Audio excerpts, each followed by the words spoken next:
Si aujourd'hui cet épisode est ton signe qu'il est temps de te lancer, de ne pas avoir peur, si tu as toujours voulu te renseigner sur un hobby et que tu n'as jamais osé le faire, cet épisode est ton signe de te lancer. Bienvenue dans cette saison 4 de Point de Connexion.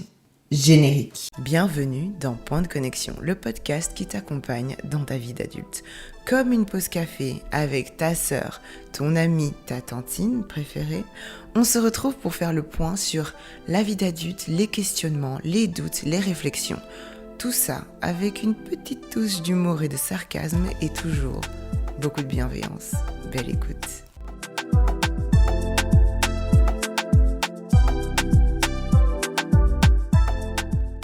Hello tout le monde! Je suis trop contente! Et bienvenue dans cette nouvelle saison de Point de Connexion. Saison 4.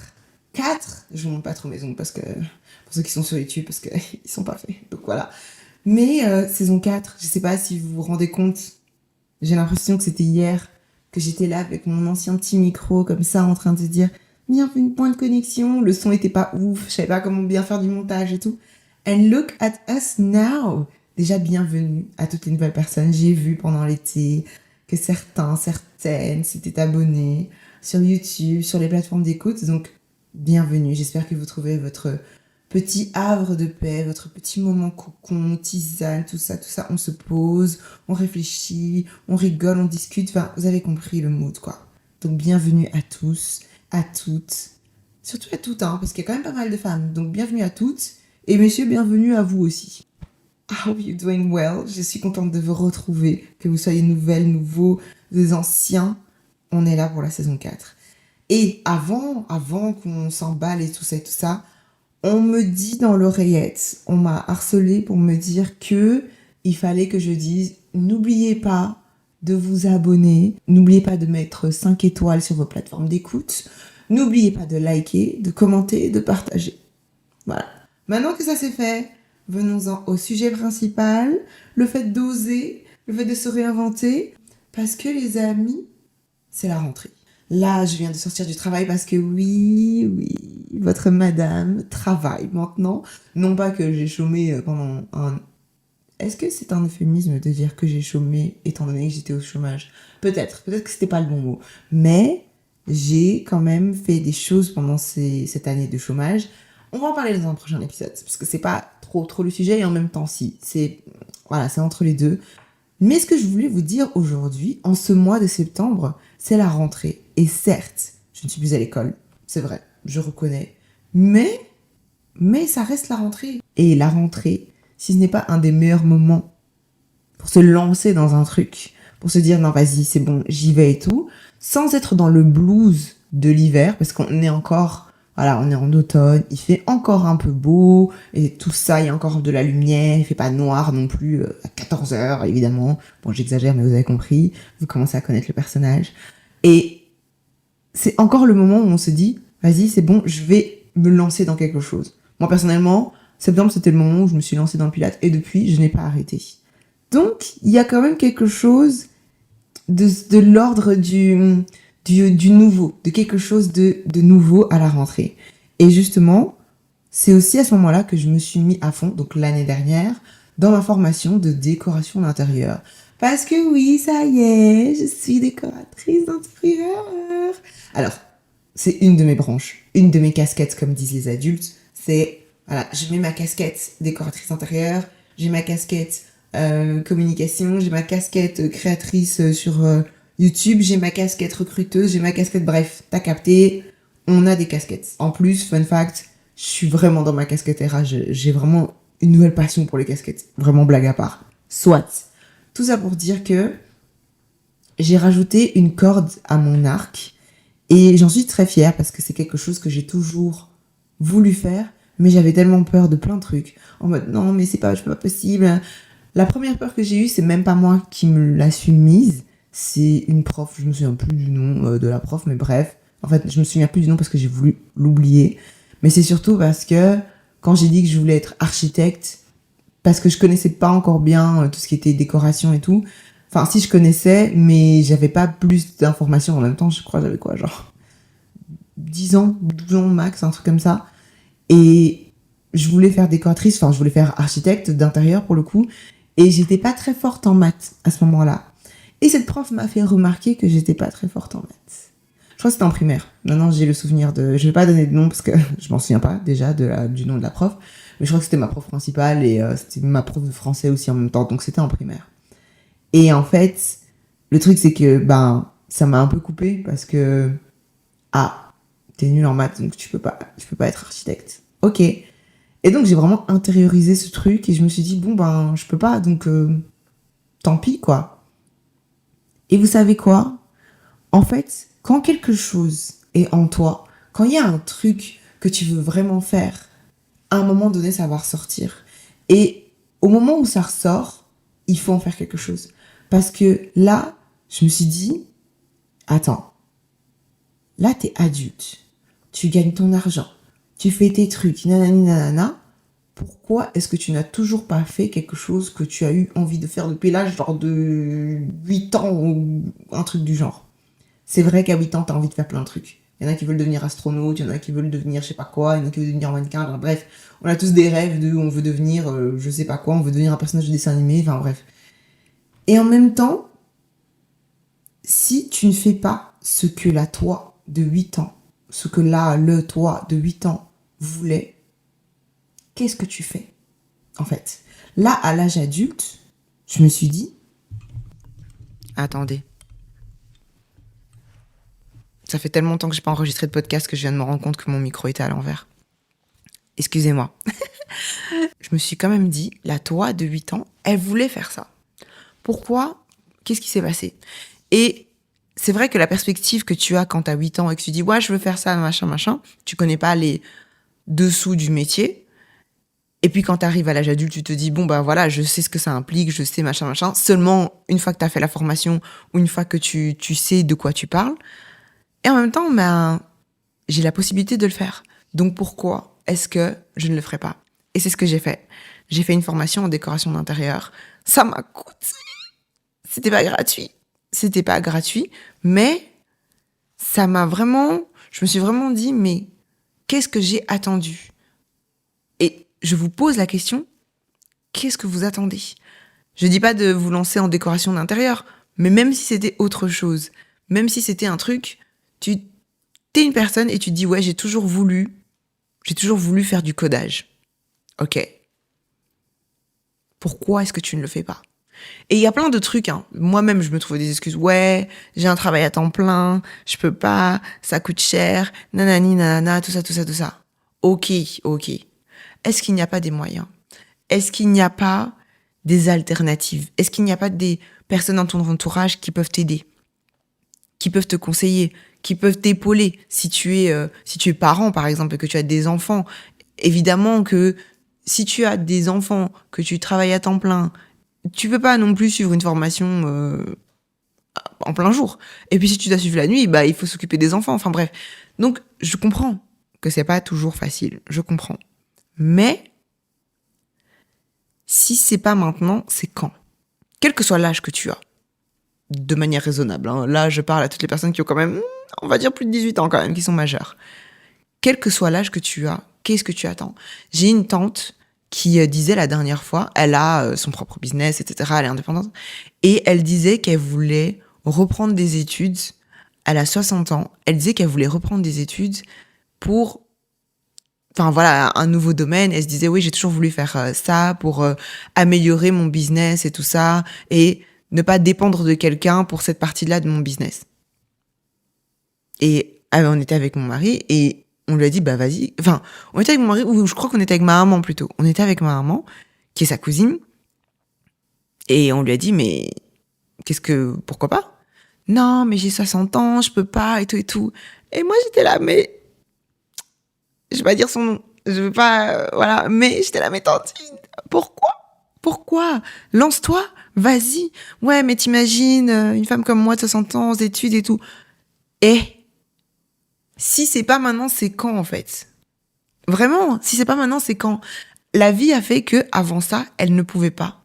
Wow, le soleil il est en train de sortir, là, je suis éblouie par le soleil. Et je suis ravie qu'il y ait encore du soleil. Bref. Si c'est pas maintenant, c'est quand? Parce que la vie a fait que elle a eu pas mal d'enfants, et donc forcément, elle avait pas eu le temps, elle devait s'occuper de ses enfants, de son foyer, de machin, plein de trucs. Elle était en couple, enfin, plein de trucs. Et la vie a fait que, le temps, il passe, quoi. Le temps, il est là, et puis, il t'attend pas, le temps. Le temps ne t'attend pas. Et maintenant, tous ces enfants sont grands, ils sont littéralement tous adultes, tous majeurs, partis de la maison. Que se passe-t-il? Que se passe-t-il? Et donc, ça m'a quand même fait réfléchir, et j'étais vraiment contente d'avoir fait cette formation, parce que je me suis dit, j'adore ma tante, mais je me suis dit, tu vois, ça me rend triste qu'elle n'ose pas faire un truc alors qu'elle a osé faire plein de trucs dans sa vie, mais qu'il y a des trucs où elle se dit non, mais peut-être que je suis trop âgée pour faire ce genre de truc, alors que déjà, first of all, quand elle dit son âge, personne ne la croit, parce que en plus d'être gorgeous, en plus d'être magnifique, elle ne vieillit pas. Donc voilà, bref, soit. Mais tout ça pour dire que je pense que ça apporte aussi de la confiance de se dire je vais faire un truc que j'ai toujours voulu faire. Ça ne doit pas nécessairement te rapporter de l'argent, mais ça doit te rapporter quelque chose. Vous savez, il y a différents types de hobbies. Il y a les hobbies qui te rapportent de l'argent, idéalement. Il y a les hobbies qui font que tu améliores ta créativité. Enfin, pas améliorer, mais que tu travailles ta créativité. Il y a les hobbies qui font que tu travailles ta culture, ton intelligence, voilà, tes différents types d'intelligence. Il y a le hobby physique qui te permet de rester en bonne santé. Donc, il y a différents types de hobbies. Et là, quel que soit le hobby que tu veux faire, fais-le. Aujourd'hui, moi, je viens en septembre 2025 vous dire, fais-le. Fais-le. Parce que, certes, j'ai un énième diplôme et moi, j'ai un peu ce syndrome de il faut que je sois validée, il faut que j'ai une validation pour que je sois légitime. Après, là, pour des raisons légales, effectivement, décoratrice, tu peux pas dire ouais, installe ça et puis le truc va tomber et on va dire ah, mais Shelly, elle avait dit ça alors qu'en fait, je savais pas de quoi je parlais. Donc là, pour le coup, effectivement, la décoration d'intérieur, et là, je parle de assez profond, je parle pas juste de dire ouais, mais cette couleur, machin, je parle vraiment de savoir les structures et tout ça. 1 an et demi quand même de formation. Forcément, là, c'est un hobby qui est professionnalisant et qui te permet de faire des choses professionnelles et t'as un diplôme qui reconnaît ça. Maintenant, tous les hobbies n'ont pas besoin d'être diplômé, je sais pas, bref. Tous les hobbies n'ont pas besoin d'être validés. Et même si tu veux faire quelque chose qui nécessite une validation technique, disons, fais-le. Parce que je vois pas, en fait, c'est vrai, la vie fait que parfois tu ne peux pas le faire, mais renseigne-toi, vois un petit peu, renseigne-toi sur des choses qui peuvent peut-être être gratuites déjà. Et donc tu regardes, aujourd'hui sur Internet, on trouve tellement de gens, tellement de choses, il y a des podcasts sur tellement de choses, il y a des vidéos, il y a des trucs, tu te dis ouais, voilà, aujourd'hui il y a même des trucs, je sais pas coudre, tu vas trouver, tu tapes YouTube, couture, tu vas trouver, on va te montrer comment faire je sais pas quoi. Même si c'est petit à petit, même si c'est dans un temps vraiment où tu te dis, bon, je vais essayer, et puis on verra. Vas-y. Parce qu'il faut pas, à 60, 70, 80 ans, se dire, j'aurais tellement aimé. Et ça, je vous le dis à chaque fois. À chaque saison, je vous le dis, ne regrettez pas. Ça, je ferai vraiment un épisode avec... J'ai une idée d'un invité spécial pour faire ça, mais bon, je vais rien dire. Ne regrettez pas. Ne vivez pas votre vie avec des regrets. Parce que c'est tellement dur, ça vous pèse, ça pèse physiquement. Quand tu y penses, les regrets avec lesquels tu vis, c'est lourd. Physiquement même parfois. Et tu le sens sur ton corps, dans ton dos, sur tes épaules et tout.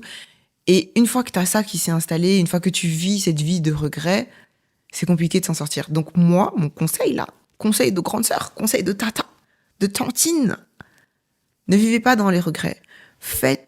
Retrouvez, en fait, la conclusion de cet épisode, parce que maintenant on fait des épisodes... En fait, la conclusion de cet épisode, c'est que il faut prendre le temps de retrouver les rêves, les désirs, les envies d'enfant ou d'adolescent que vous aviez et que tu as délaissé, en fait. Pardon, je passe de vous à tu... Tu comprends ce que je veux dire. que tu as délaissé. Tu as délaissé ces trucs et tu les mets plus au centre de ta personnalité, dans tes projets, dans tout ça. Moi, aujourd'hui, je propose que tu retrouves tes rêves, tes envies d'enfant, d'adolescent, et que tu les remettes justement au centre de ta personnalité, de tes projets, de tes envies, pour te lancer dans ces projets. Et quand je dis projet, ça doit pas nécessairement être lancer une start-up, ça doit pas nécessairement être un truc, mais ça doit être un truc qui te procure du plaisir. Parce que on est tellement conditionné à vivre une vie où on est speed, on veut machin, et pose-toi et fais les choses que tu as envie. On peut pas faire métro, boulot, dodo, H24. Regarde là, j'ai fini le travail, look at me. Je suis en train de faire un de mes hobbies, un de mes passions, je suis en train de parler avec vous. On est en train d'avoir un petit moment ensemble. Et pourtant, j'ai travaillé toute la journée. Je me suis levée à 6h20. Je suis partie de la maison à 7h45. Et là, il est 18h. Et je suis là, on est là. Parce que ça me procure de la joie aussi. Et c'est ça, quand on voit que ça te procure de la joie, on voit que tu prends plaisir, qu'est-ce qui peut t'arrêter en fait?